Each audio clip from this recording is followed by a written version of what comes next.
Footgolf, the hybrid sport of golf and football, takes over Gauteng by storm with the launch of a Footgolf league. Here's more. What is Footgolf?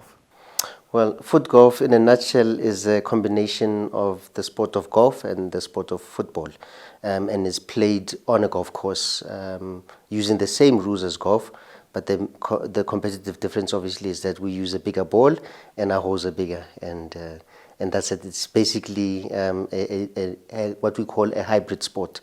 So it's a combination of those two sporting codes. I mean, where did this originate from? In the Netherlands, in Amsterdam, to be specific. I mean, in 2009, I think people started playing foot golf there for recreational purposes, and it started picking up, and they started realizing the beauty behind the sport itself and how adaptable it is and how people can be able to enjoy the sport.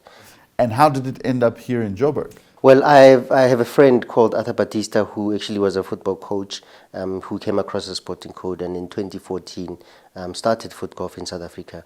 And over the years he just called me and said he needed help to grow the sport, and I joined him and we started working on the sport itself.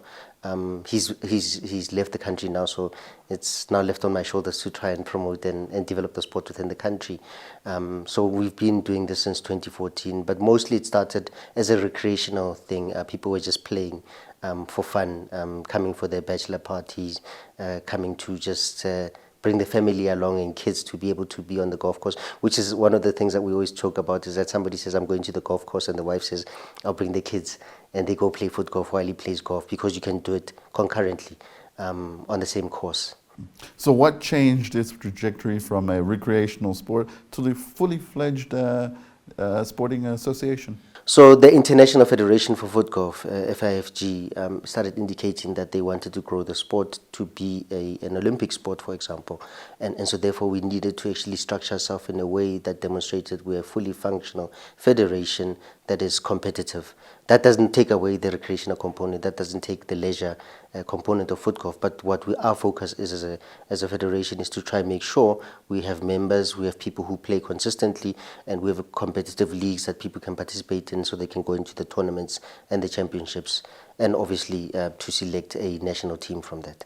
Why don't you give us a breakdown of the tournaments and the games that will be taking place during the course of the year? Okay, so for example, we just launched the round of 16 Footgolf League, which basically in summary is people have exactly 16 weeks to play at least 8 rounds of Footgolf, and during those 16 weeks they must keep sending us their results.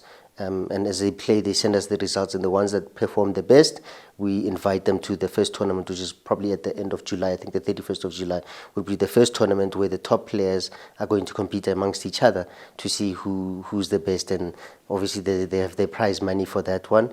And then we move on to another 16 rounds. And those that win at the second 16th round automatically merge with the ones that have won the first round. Or if there's more that are coming through, we're able to then take them to the national championships, which would be in February 2023.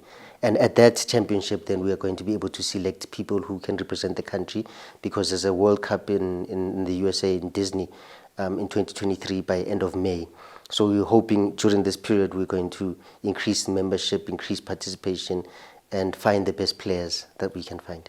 Now, for anyone who's interested, obviously there's a cost that's associated with it. So is it really an expensive sport? Oh, no. I think one of the advantages that we have is that it's really an inexpensive sport. All you basically need is a pair of indoor soccer boots or techies. And we just use a size 5, normal size 5 ball, and I'm sure every home has a ball. So you have the ability to then just be able to practice on your own.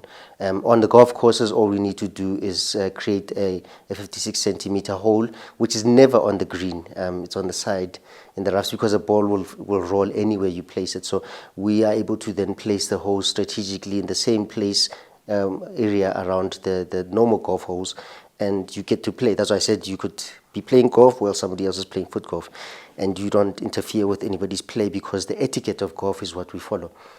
We follow the rules of golf, we follow the rules of golf courses, but the only difference is that we are faster, because our ball is bigger, and we don't really have to have a caddy, choose clubs, search for the ball. I mean, if it lands in the water, it floats, and you can retrieve your ball, unlike it goes plonk in golf. So that's the fundamental difference. I mean, it can generate more people, and it's one of the selling points that we tell to golf courses is to say to them, you can actually have a second revenue stream through Footgolf because now your target market is broader, and you have a wider variety of people coming. And to help the golf courses actually to be more sustainable, more profitable. And I mean, when we have tournaments, the numbers are larger, obviously, because it's a faster game. Speaking of golf courses, what's been the uptake from their side? So fortunately in Gauteng or in Johannesburg specifically, we have at least 4 golf courses within the vicinity. And fortunately, there's only one that is a private golf course, which is the Rand Park. We had an 18-hole at the Bush Willow. But now we have a 9-hole at the Creek 9 Mashi course, which is here in Roosevelt Park. Then Huddle Park has still got a 9-hole Mashi course as well. We've got our own training center, which is Olifantsfontein Sports Grounds. We've got another 9-hole. So we've converted a municipal space to actually accommodate a 9-hole foot golf course. And the most beautiful one, obviously, is we've got an Urban Life Church in Midrand that have converted an open space that they had into a pristine foot golf course. It's just purely foot golf on that place. So we have opportunities for people to participate, and we have been engaging with all the municipalities through SALGA to say to them, can we allow ourselves to go into those different provinces and say where they have golf courses, either ones that are struggling or open spaces that they want us to develop. The opportunities are vast, there are many, and so we don't want to limit the conversation around where we're going to have foot golf. So we've been engaging provinces. I mean, we were speaking with Northwest yesterday to try and finalize their structuring of foot golf in that particular space. Is it a team sport by any chance? No, and yes. So for example, as you would know, because like golf, you play as an individual, but you could go as a team and compete around against another team or another country, but it's always going to end up being an individual sport that one plays. And so we always encourage people to have a 4-ball. So they always tee off as 4 people, because on the scorecard, they have the opportunity to then monitor each other, push each other, and encourage each other to play the best game that they can. Now, one of the most interesting things whilst we were chatting amongst ourselves was that you said that foot golf goes beyond just the sport itself. Oh yes. So we have an internal joke in Foot Golf South Africa. We call foot golf the first democratic sport in South Africa, on the basis that it merges what is called the elite world of golf and the more popular mass-based sport of football. And it creates that opportunity for us to have that conversation of going into a new world for everybody. I mean, imagine a soccer player on a golf course, being comfortable in his own space in terms of they're surrounded by equipment that he's thriving on, but going into a new environment on a golf course. And now golf players seeing a ball on a golf course also plays around in their mind, and they're seeing people smiling more because it's less strenuous on the mind, because it's really just kick the ball and find the hole.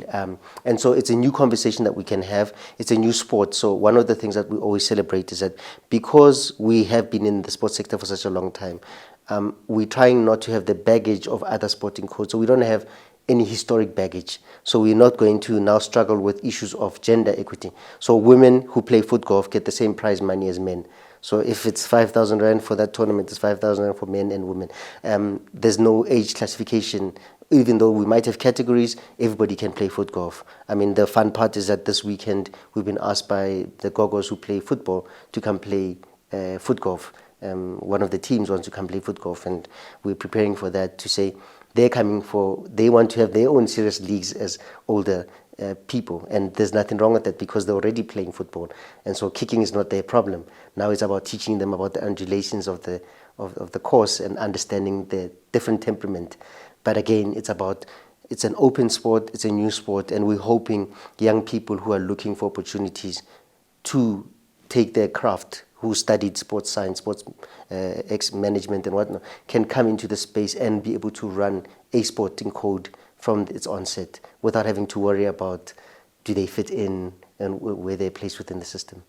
For anyone who wants to follow up more on foot golf, where can they look for that information? I think they'll find us on our website, which is footgolfsa.co.za, and our social media platforms have got the same Footgolf SA tagline that they'll be able to find us and follow. And so we are freely available, and we are hoping to expand and give other people an opportunity to register to be members of Footgolf, to be professional players, and we'll have a developmental conversation around it as well as much as a competitive one.